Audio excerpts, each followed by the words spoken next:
அனைவருக்கும் நமஸ்காரம். ஓம் பூஜ்யாய ராகவேந்திராய சத்திய தர்ம ரதாயச பஜத்தாம் கல்ப விருஷாய நமதாம் காமதேனுவே. ஸ்ரீ ராகவேந்திரருடைய பொற்பாதம் தொட்டு வணங்கி குரு வாழ்க, குருவே துணை. நெட்சன் ஆன்மீக நேயர்கள், ஜோதிட அன்பர்கள் அனைவருக்கும் நமஸ்காரம். அடியேன் கோவையிலிருந்து கிருஷ்ணவேணி. தை மாதத்துடைய சிறப்பான பலன்களை எல்லாருமே பார்த்துருக்கீங்க. கமெண்ட் பாக்ஸில் இன்னும் உங்களுக்கு எதாவது டவுட் இருந்தால் கேளுங்க. உங்களுடைய கமெண்ட் பாக்ஸில் கேட்குறதுக்காக தான் நம்ம நிறைய விஷயங்கள் சொல்கிறோம். இதில் ஒவ்வொரு தமிழ் மாதமும் எப்படி சிறப்பான விஷயத்தை, சிறப்பான ஒரு நிகழ்ச்சியெல்லாம் நடக்குது அப்படிங்கிறத தெளிவாக சொல்கிறோம். இதில் நிறைய பேர் ஜோதிடம் சார்ந்து ஜாதகம் பார்க்கக்கூடியவங்க அனைவருமே நிறைய சப்போர்ட் பண்ணுறீங்க. அதுக்கெல்லாம் வாழ்த்துக்கள், நன்றிங்க. தொடர்ந்து பயணிப்போம். மாசி மாதத்துடைய பலாபலன் மற்றும் பரிகாரம் இந்த வீடியோவில் பார்ப்போம். மாசி மாதம் 17ஆம் தேதி மார்ச் 2025 மிக சிறப்பாக மாசி மாதம் 17ஆம் தேதி ஆரம்பிக்கக்கூடிய இந்த மார்ச் மாதம் எப்படியெல்லாம் நமக்கு பலாபலன் இருக்கும் அப்படிங்கிறத நம்ம பார்ப்போம். மார்ச் மாதம் அப்படிங்கும்போது 3வது மாதங்க.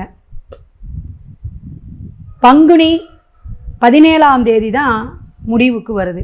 அப்போ இந்த 31ஆம் தேதி வரையும் என்னென்ன பலன்கள் அப்படின்னு பார்க்கும் பொழுது 14/3/2025 மாசி 30ஆம் தேதி மிக சிறப்பான ஒரு மாங்கல்ய நோன்பு, சரடெல்லாம் வச்சு மங்கள பொருட்கள்லாம் வச்சு பெண்கள் நம்ம நல்ல கட்டுக்கழுத்தியாக இருக்கணும், மங்களகரமாக இருக்கணும் அப்படின்னு காருடைய நோன்பு கொண்டாடுவாங்க.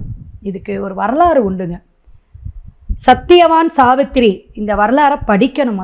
நம்ம படித்து தெரிஞ்சுக்கிட்டு அந்த கௌரி பூஜை அப்படிங்கிற ஒரு விசேஷமான அமைப்பு இந்த மாதம் வருது. இதை தெரிஞ்சுக்கோங்க.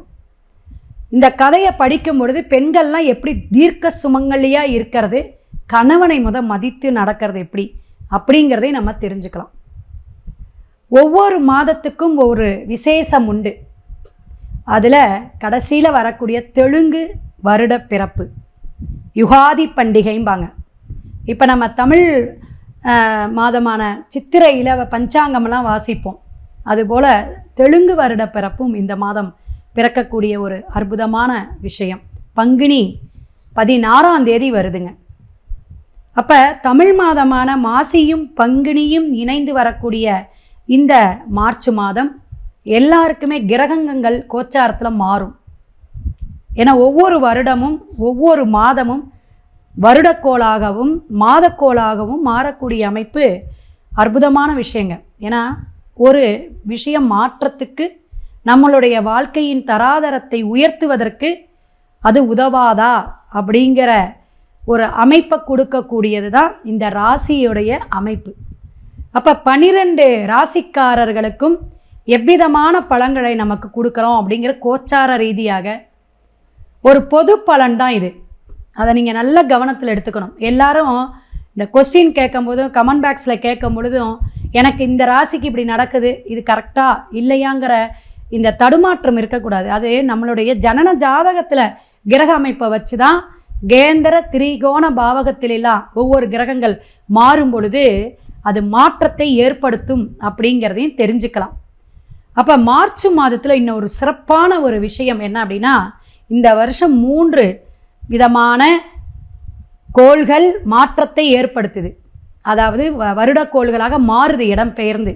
அதில் மார்ச் 29ஆம் தேதி சனி பகவான் கும்பத்திலிருந்து மீனத்துக்கு பெயரக்கூடிய ஒரு அற்புதமான விஷயம் நடக்குது. அதனையும் சேர்த்து மார்ச் மாதத்துடைய பலாபலனை இனி வரும் ஒவ்வொரு வீடியோவிலையும் மேசம் முதல் மீனம் வரை நம்ம பார்ப்போம். மிதுன ராசி நேயர்களுக்கு மார்ச் மாதத்துடைய பலாபலன் என்னன்னு பார்ப்போங்க. காற்று ராசி, சிரத்தையாக வேலை செய்யணும், கவனமாக பேசணும் அப்படிங்கிற உங்களுக்கு தெரியும். யாருமே உங்களுக்கு சொல்லிக் கொடுக்கணுன்னு அவசியம் இல்லை. நட்பு வட்டாரத்தில் நல்ல நல்ல நட்புகள் வரக்கூடிய அமைப்பு. 10ஆம் இடத்துல 4 கிரக சேர்க்கைங்க. அப்போ தொழில் சார்ந்த விஷயங்களில் நிறைய ட்ராவல் பண்ண போகிறீங்க. நிறைய பேர்த்த சந்திக்கக்கூடிய மாதமாக மார்ச் இருக்க போதுங்க. பதவி உயர்வு, அந்தஸ்து, ஒரு கௌரவம், குடும்பத்திலே உங்களை ஆகா இப்படியெல்லாம் பேசுகிறியா, இப்படியெல்லாம் நீ புகழாக இருக்கியா அப்படின்னு அப்படி உயர்ந்து அண்ணாந்து பார்க்கக்கூடிய காலகட்டமாக இந்த மார்ச் மாதம் மிதுனத்துக்கு இருக்க போகுது. செவ்வாய் பகவான் பகை பெற்றிருக்கனால உறவுகளிடையே, சகோதர சகோதரியிடையே இவங்க கிட்ட மட்டும் நீங்கள் எப்பயும் போல் அளந்து பேசுங்க, அளந்து வச்சுக்குங்க. என்னன்னா என்ன, குரு வந்து நிவர்த்தி அடைஞ்சிருக்கார். குரு பகவான் 12ஆம் விரயத்தில் இருந்ததெல்லாம் இப்போ கொஞ்சம் அந்த விரய செலவை குறைக்கக்கூடிய மாதமாக மார்ச் மாதம் இருக்குது. என்னம்மா இவ்வளோ கஷ்டப்பட்டுட்டு இருக்குமே கமெண்ட் பாக்ஸில் கேட்குறீங்க, தெரியுது. கொஞ்சம் கொஞ்சமாக மாற்றத்தை கொடுக்கக்கூடிய விஷயத்தில் நமக்கு கிரகங்கள் நல்ல இடத்துல வந்து மீனத்தில் இருக்கார். அப்போ கேந்திரத்தில் இருக்கக்கூடிய கிரகங்கள் அப்படிங்கிற ஒரு அமைப்பு உண்டல்லவா, அதனால் பயப்படாதீங்க. அப்பா வழியிலேருந்து ஏதாவது காசு பணம் அல்லது சொத்து சுகம் ஏதாவது நீங்கள் தடைப்பட்டு இருக்கக்கூடிய காரியங்கள், அப்பா வழியில் இருக்கக்கூடிய சொந்தங்கள், சித்தப்பா பெரியப்பா பங்காளி இந்த மாதிரி விஷயத்துலலாம் ஒரு டாக்குமெண்ட் விஷயமோ ஏதோ ஒன்று தள்ளி போயிட்டே இருந்துச்சு, அல்லது ஒரு வம்பு வழக்கு ஒரு கேஸு பிரச்சனையில் இருந்துச்சு அப்படின்னா அதெல்லாம் வந்து கொஞ்சம் சால்வ் பண்ணக்கூடிய அமைப்பில் வருங்க. மிதுன ராசிக்கு மார்ச் மாதம் வந்து ஒரு அமோகமான வளர்ச்சியை உண்டு பண்ணக்கூடிய காலகட்டங்கள் அப்படின்னே சொல்லலாம். பயப்பட வேண்டாம்.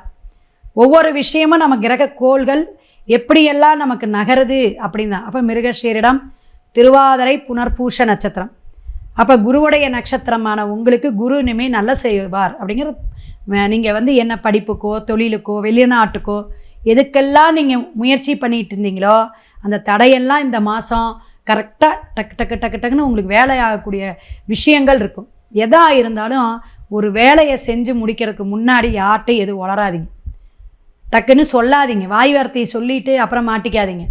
அமைதியாக இருந்து காரியம் நடந்ததுக்கு அப்புறம் சொல்லுங்கள் இப்படி நடந்துருச்சு அப்படின்ட்டு. வீடு கட்டாதவங்களுக்கு வீடு கட்டக்கூடிய யோகங்கள் உண்டு, தொழில் மாற்றம் உண்டுங்க, இடமாற்றம் உண்டு. 10ஆம் இடத்துல வரனால பிரச்சனைகள்லாம் தீரக்கூடிய காலகட்டங்கள். கடன், இஎம்ஐ, லோன்லாம் நீங்கள் ரெடி பண்ணிகிட்டு இருக்கணும்னு நினைப்பீங்க, அதெல்லாம் கிடச்சிரும் இந்த மாதம்.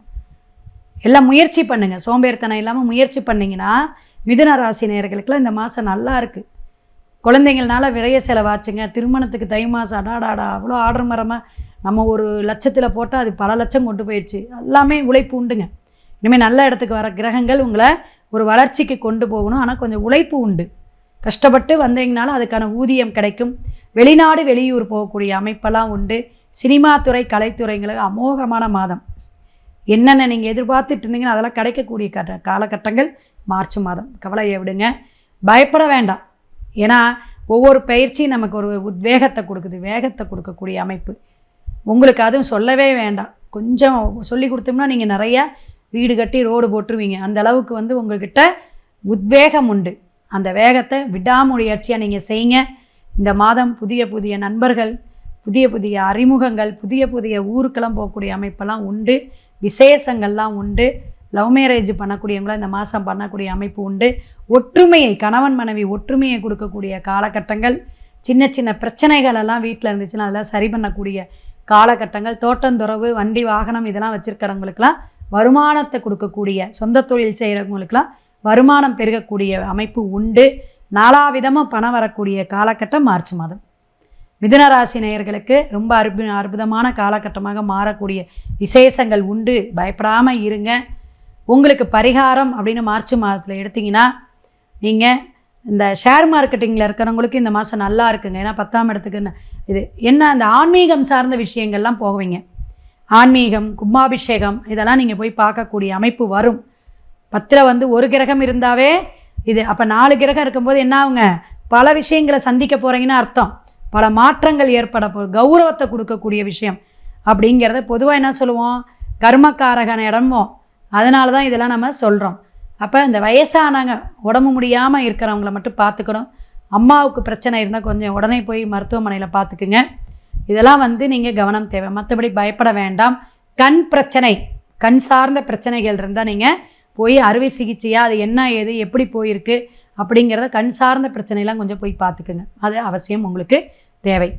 உங்களுக்கு பரிகாரம் அப்படின்னு பார்த்தீங்கன்னா, மிதுன ராசி நேயர்களுக்கு மார்ச் மாதம் என்ன பரிகாரம் அப்படின்னு கேட்டிங்கன்னா, பெருமாள் கோலம். அதாவது பெருமாள் வந்து அயன சயன கோலமாக எங்கே இருக்கிறாருன்னு பாருங்கள், ஸ்ரீரங்கநாதர் தான். அங்கே போயிட்டு வாங்க, புதன்கிழமை போயிட்டு வாங்க. துளசி, கற்கண்டு, தாமரை இலை வாங்கிட்டு போய் ஒரு சேவிச்சிட்டு வாங்க. திருமண தடை தாமதமாக இருக்குதுங்க, கஷ்டமாக இருக்குது அப்படின்னா விஸ்வரூப தரிசனம்னு சொல்லுவேன். அதோட விளக்கம் வேணும், எப்படியெல்லாம் போகணும் அப்படிங்கிறது. எப்பேற்பட்ட தடையாக இருந்தாலும், எந்த ஒரு விஷயம் தடங்களாக இருந்தாலும், தடங்கள் சொல்லுவாங்கள்ல, அந்த இதில் போடுவாங்க, தடங்களுக்கு வருந்துகிறோம், பிரேக்குன்னு அர்த்தம். அது மாதிரிலாம் இருந்துச்சுன்னா அந்த விஸ்வரூப தரிசனம் பார்க்கும் பொழுது ரொம்ப விசேஷமான அமைப்பு. ஏன்னா அதை 1/2 மணி நேரம் ஆகும் பேசினா. அதுக்காக அதை நீங்கள் டிஸ்பிளேயில் என் ஃபோன் நம்பர் வருது, எப்படி போகலாம், என்னெல்லாம் நம்ம கொண்டு போய் வழிபாடு எடுக்கலாம், எந்த நேரத்தில் போகலான்னு கேட்டுக்கோங்க. எந்த நாளில் போகணும் அப்படிங்கிறத தெரிஞ்சுக்கணும். ஸோ விஷ்ணு சரசரநாமம் பாராயணம் பண்ணுங்கள் கண்டிப்பாக. ஏன்னா காற்று ராசியாக இருக்கனால எந்த அளவுக்கு நீங்கள் நாமத்தை சொல்லிக்கிட்டே இருக்கீங்களோ, உச்சாடனம் பண்ணிக்கிட்டு இருக்கீங்களோ, ஓம் நமோ நாராயணாய வித்மகே வாசுதேவாய தீமகி தன்னோ விஷ்ணு பிரசோதயாத் நீங்கள் சொல்லிக்கிட்டே இருங்க. அதாவது ஓம் நமோ நாராயணாய நமகா இதை மட்டும் சொல்லுங்கள். இந்த மாதம் என்னென்ன விசேஷங்கள் உங்களுக்கு உண்டோ அத்தனையும் பெருமாள் உங்களுக்கு வாரி வழங்குவார் அப்படிங்கிறத வாழ்த்தி வணங்கி அடுத்த பதிவில் சந்திப்போம். சிவாய நம. திருச்சிற்றம்பலம்.